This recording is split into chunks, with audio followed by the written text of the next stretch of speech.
Me and you. You and I. We live in an age of information. Thanks to the miles upon miles of yummy fiber optic cables at the bottom of the ocean, and the mountains of poor, sweet, innocent metal ore that we have ripped out of the womb of sweet Mother Earth and forced to think, it has never been easier to access the dizzyingly large amount of information recorded by our species for our species, whether that be a 4,000-year-old Sumerian epic, or a 2 million-word Smash Bros. Fanfiction, which is still on record as the longest work of English literature. And the amount of information that is out there only gets bigger day to day. I would like to dig deep, deep down in this eldritch abyss of human thought and bring out a little piece of esoteric Chinese literature to share today. Like a third grader taking a really cool bug out of his pocket and showing it to his peers before eating it. Now, to aid me in my task, I've scoured the deepest and darkest pits of the abyss and got myself what is called an artist to help provide visuals for this video. Now, for all of you watching in 2099, an artist is what we used to call the people who did AI's job of drawing pretty pictures. My artist is, of course, starving, as all true artists are, and gets paid exclusively with the privilege of listening to my dulcet tones over the telephone.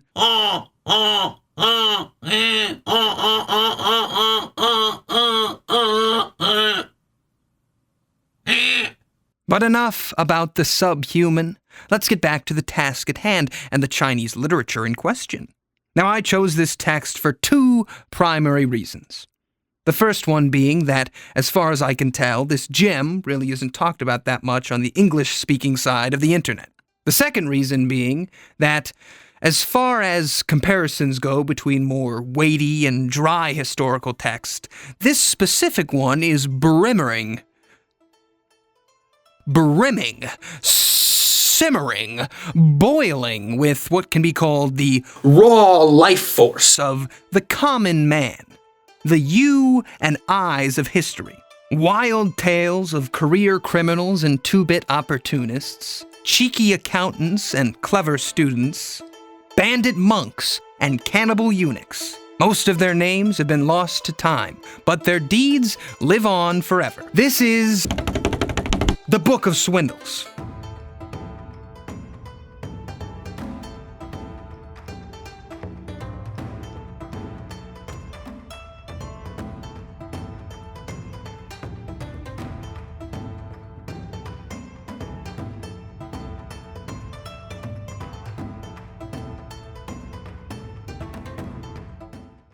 Now, the Book of Swindles was written by a man named Zhang Yingu and published in 1617 under the title of A New Book for Foiling Swindlers, based on worldly experience. It is a collection of supposed real-life accounts, 84 short stories involving all manner of devious plots and clever schemes. An inside look into what Zhang calls the Crook's Playbook.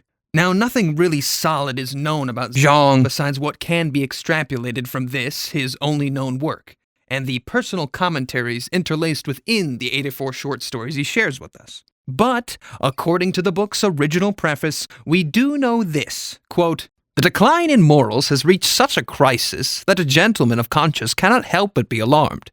Such a man is Master Zhang Yingu of Jutan, who is both wise and deeply concerned for the world's welfare." Now, as we move forward, you will come to see that it is somewhat hard to get a bead on what exactly this book is supposed to be. On one hand, it seems to be an honest help manual, warning the rapidly growing merchant class of China of legitimate threats that they might see or meet on the road during their travels when they're traveling for business. On the other hand, there are some stories which are so contextually specific, narratively rich, and downright fantastical that it makes you think that maybe this book was meant to teach morals or entertain more than anything else. The book's alternative title, Strange Tales from the Rivers and Lakes, does point to an awareness of this divide And at the end of the day, I really don't see why the book can't be both things. But enough foreplay. Before we take a look at the fantastical, we must first start with the mundane. Starting with our first story, Stealing Silk with a Decoy Horse.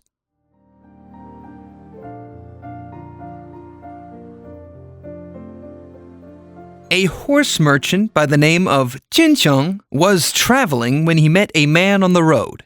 Now, it is revealed right away to us, the reader, that this man was a swindler, who had adorned himself in fine clothes, trained himself to walk with a graceful gait, and was carrying a very fancy umbrella.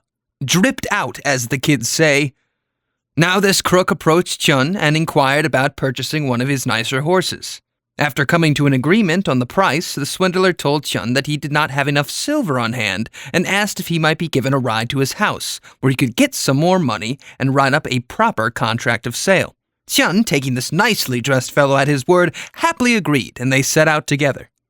On the way, the swindler had them stop at a silk shop and asked Chun to wait outside with the horses while he ran in to buy some silk. Now Chun was more than happy to do so, seeing this as further proof that this fancy fellow really was good for the money he'd promised him. And besides, nothing had yet been exchanged, so there was little to fear. Or so he thought. Now, while in the silk shop, the swindler would get into an argument with the silk vendor concerning his prices, and asked if he could go and show an associate of his who lived nearby the silk before deciding to buy it. The shopkeep agreed, but warned him not to go too far. The crook then turned to him and essentially said, "My good man, chill. You saw the horse I rode in on. That horse and my servant with it won't move from that spot until I come back with this silk." The swindler then snuck away, never to be seen again, leaving poor, sweet, innocent Chin holding his umbrella and coat, the unknown accomplice of a silk thief. Long story short, after a while, the silk shop owner confronted Chun, and the two got into an argument about what the heck was even going on. They took the case to the local magistrate, who told them that they had obviously fallen for the old obtaining passage through the state of Yu to attack the state of Yao trick, which apparently everyone knows. In the end, the magistrate doesn't really end up punishing anyone, since he recognizes pretty clearly that both men have been played, and the real thief is long gone. Now that's a pretty standard sample of one of Zhang's stories. He doesn't usually lean too far into the mystery of things, and usually reveals pretty early on who the swindler is and what they're trying to get done. You then read and discover how they pull off their swindle, and if they get away with it or not. Sort of like a magician whose trick you know is fake. Now, it should be noted that not every swindler is some master career criminal. Some of them are just morally dubious opportunists. And sometimes the swindler can find themselves being swindled. Take, for example, our next story, using broom handles to play a joke on sedan bearers.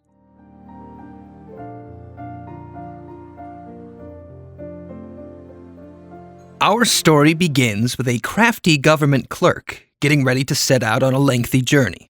The stretch of road he plans on traveling is known for being filled with sedan bears, offering rides for pay in silver. These sedan bears were also well known for having less than honest business practices, such as price gouging during examination season, subcontracting with other sedan bears halfway to make a client pay twice, and sometimes only carrying the client part way before insisting on being paid more while they were deep in the wilderness. Now, since most of their clients are, of course, rather unathletic scholars and bureaucrats, they almost always got away with this sort of behavior. Our clerk protagonist, however, having been taken advantage of before by these sedan bears, devised a clever scheme to get back at the swindlers. Taking 2 broom handles and wrapping them with tissue paper, he fashioned them to look like 2 bolts of silk packaged up for a long journey. The next day, upon setting out down the road, he was soon approached by a gaggle of sedan bears offering their services. He informed them that he had just been recalled home due to some urgent business, and that he did not have any silver on him at the moment.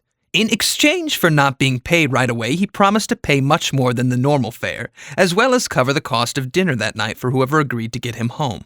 2 of the men found this deal to be agreeable and helped him load his things into their sedan. While they were doing this, the clerk proceeded to make a small fuss, telling them to be very careful with his special packages. He also informed them once they got to their destination, he would need to stop and mail a letter before being taken home. The The trip proceeded without much incident, and the clerk soon dismounted to go mail his letter, leaving his special packages in the sedan. After slipping out of sight, the clerk quickly took off down the back roads to his house, never paying the sedan bearers a single ounce of silver. After waiting around for a long while without the clerk returning, the sedan bearers started getting impatient. They finally decided that they would take the man's silk as compensation for their labor and get the heck out of Dodge. Afraid to open the stolen packages in town, though, they raced home with their ill-gotten gains. Opening the packages up, however, they found only the broom handles, with a note which read, "You porters are a tricky lot, but now you've fallen for my plot. Unless I'd handled both you dolts, I would have lost my silk, 2 bolts." As you can imagine, our 2 sedan bearer friends were not pleased. And pretty soon the entire neighborhood, who were also sedan bearers, heard their cursing. After being told what happened, everyone had a good laugh. They praised the brilliance of the clerk, and even commented that the clerk had done them a favor, since nobody wanted any agents from the magistrate's office snooping around looking for stolen silk. They happily displayed both the broom handles and the poem on a fence in their neighborhood, and everyone who passed by had a good laugh. This included the clerk who was coming back that way. Quote, 3 days later the clerk returned. Seeing the poem still pasted on the fence, he asked a local, "A few days ago, 2 sedan bearers stole a couple of bolts of silk that I was carrying for someone. Do you happen to have heard anything about that?" Realizing that this was the clerk who had played the joke on the sedan bearers, the person responded, "If you don't go looking for your silk, they won't dare come looking for their fare." The clerk burst out laughing and went on his way. Now, before we continue with the next story, I would like to mention that Zhang in his book breaks down swindles by types. 24 types to be exact. Our first story is categorized as a Type 1, misdirection and theft. And the one we just did with the sedan bearers is a Type 4, misrepresentation. Now, some of the other types include, in no particular order, Type 22, alchemy. Type 7, enticement to gambling. Type 20, corruption in education. Type 18, women. And Type 12, on boats. Now our next example, a Taoist on a boat exchanges some gold, is not in fact a Type 12. It is actually the only Type 3. Now some of these categories are extremely light, with only one story in them. Some of them are pretty heavy, having many severals of stories in them. Now once you break it down, it makes perfect sense why this story is in money changing. I just don't really get why you would have an entire category called On Boats and not include the one story titled A Taoist on a Boat. I am, of course, nothing if not a smelly, round-eyed barbarian. And despite this crippling deficiency, I shall let it be known that I fully respect Zhang and his choice of categorization, no matter how weirdly specific, non-specific, or terrifying his choices might be. Anyway, here's the story. A Taoist on a boat exchanges some gold.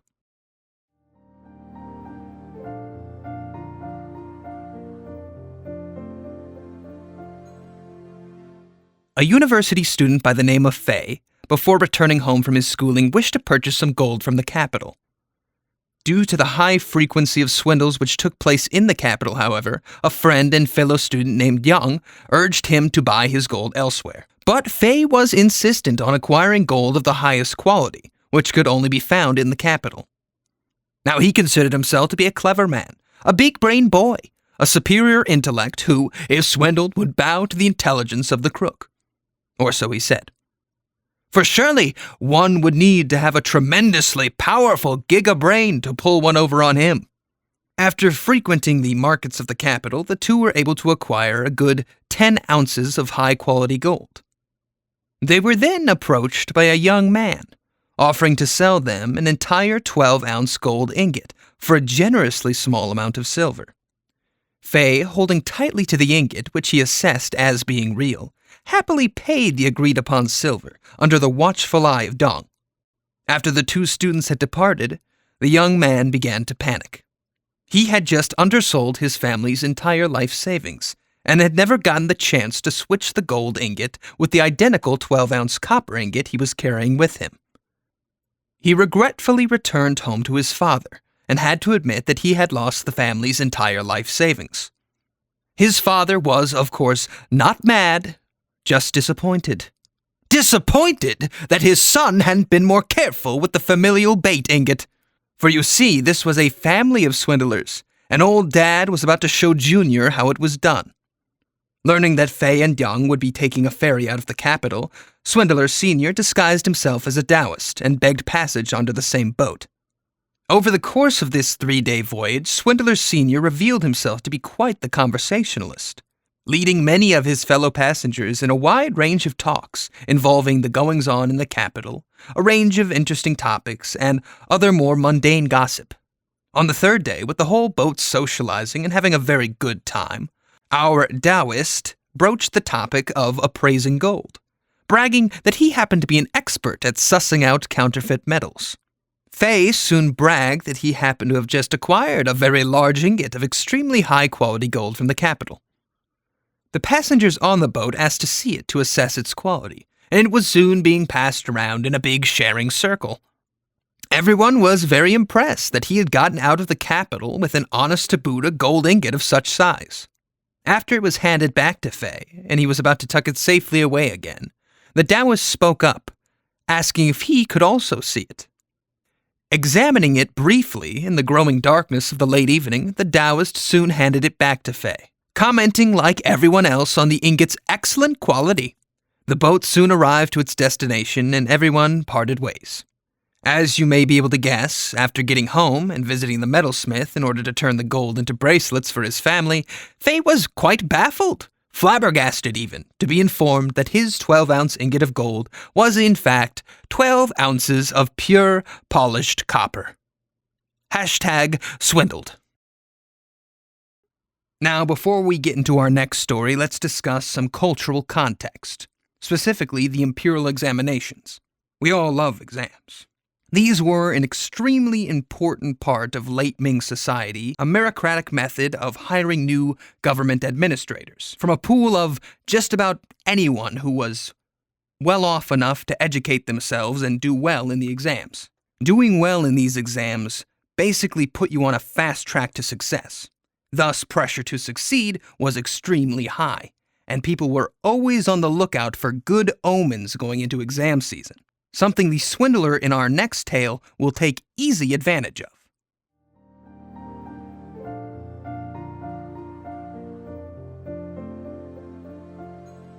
Our story begins during the start of a new exam season in the province of Fujian.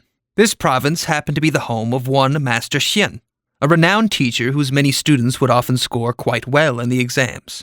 The greatest enemy of any master, however, is of course a low-level bureaucrat with good penmanship. And one just so happened to live in this same prefecture. This man, with the good penmanship, would be recruited by a swindler of the highest caliber from the capital to write a great many letters in his fine hand, which were then signed and sealed with Master Xian's forged signatory mark. Then, like an evil mailman, the swindler then went house to house, delivering a letter to all of Master Xian's students, expressing the following as he delivered it. Master Xin has entrusted me to deliver this letter to you congratulating you. The master over the past few days has had numerous suspicious dreams pointing toward your son's success in the coming exams. The master, however, does not want to be accused of playing favorites. So please keep this news to yourself and pay no heed to my delivering another letter to the student down the road. It is just a formality. The swindler then delivered this same message along with his letters from house to house, student after student. Each letter had been custom-made, each spinning a yarn about some good omen contained within a dream relating to each student's area of study or familial name. And now how exactly is he supposed to get anything from this? Now, I'm sure most of you, when I use the term tipping culture, might think of the United States and its weird tipping habits.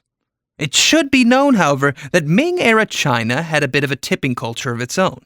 And after reading the auspicious letters pertaining to the auspicious dreams, each student's family were more than happy to tip the messenger 3 ounces of silver for bringing such good news. The swindler raked in tips from the household of almost every student he delivered his letters to, pocketed over 100 ounces of silver, and disappeared, with none of the families figuring out what had been done until their students began talking amongst themselves during the exams. While feeling a bit foolish, most agreed little harm had been done overall, and that the scheme had been quite clever. Zhang in his commentaries even calls it, quote, the most ingenious swindle of all. Now, that's all the time we have for today, folks, but these 4 stories are just a minor taste of what's to come. If you like what you've seen in this first part, please feel free to subscribe. I'm already in the middle of editing part 2 of hopefully 3 videos for this book. This masterpiece. Thank you very much for the privilege of your time, and I hope to see you next time.